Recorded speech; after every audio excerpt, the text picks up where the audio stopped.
Hi team, welcome to the next Ask Russell. So this is episode 4 and this question is from Steve Pope. So he was asking about box squatting.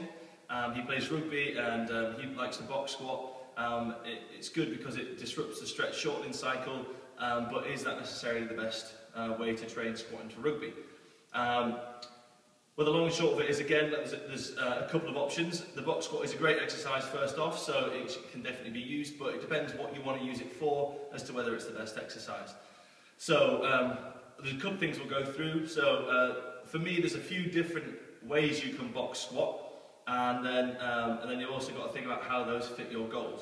So I'll quickly go through the ways you can box squat. Hopefully you'll hear me while I'm squatting so that we can actually keep the thing flowing.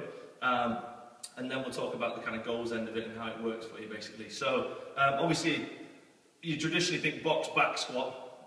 You could probably box front squat and that kind of stuff, but back squat's the more popular. So we'll just go with that one. So I've got a box here.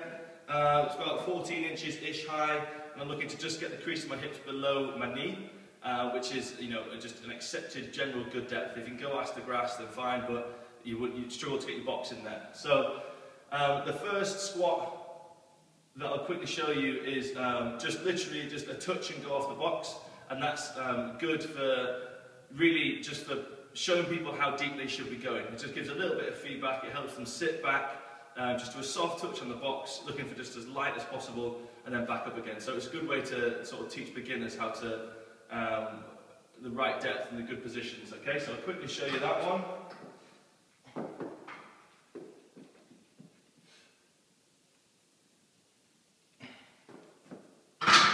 So just a nice quick one.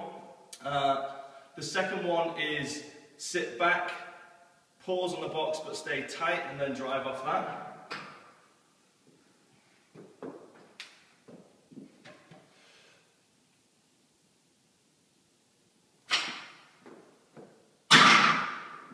Okay, so that one kills a stretch shortening cycle, whereas the other one doesn't.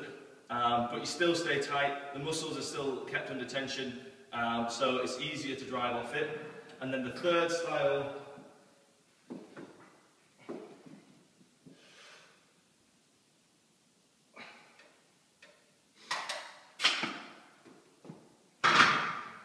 so in that style, I've sat back, I've kept a good posture, but I've relaxed somewhat. So I've sat more upright, and then I've had to re-recruit and drive from there. So that's the hardest style. The weight's going to come down respectively from each of those options. So option 1 is the easiest because it's just a touch and go, you use your stretch shortening cycle.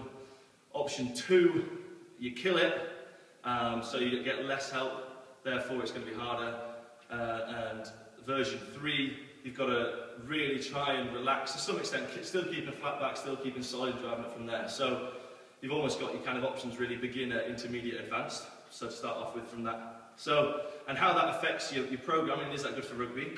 Well, yeah, getting stronger is almost always going to help, provided you're not already colossally strong.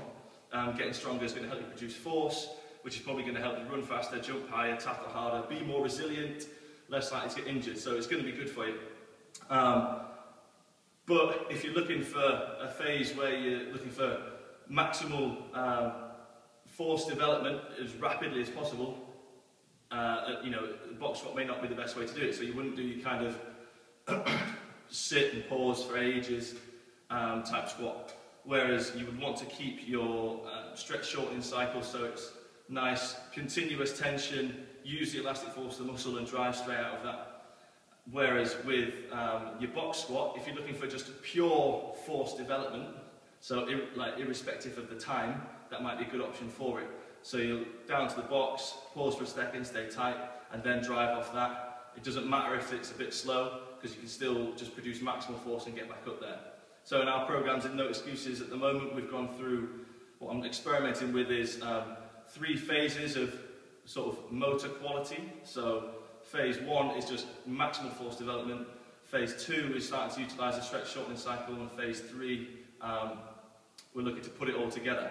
So it goes maximal force as quick as possible and then put the 2 together so you get hopefully the big jump. So your box squat in phase 1, normal squat in phase 2, and then we're looking at speed squats in the next phase. So it'll be things like your chain loaded squats, looking at just putting the two together, but with a quicker contraction, a quicker speed through the rep, so hopefully it'll develop force more quickly. So hopefully that's kind of answered the question on generally the examples of box squats, how the motor qualities might affect your programming, and how they're executed. So keep your questions coming in.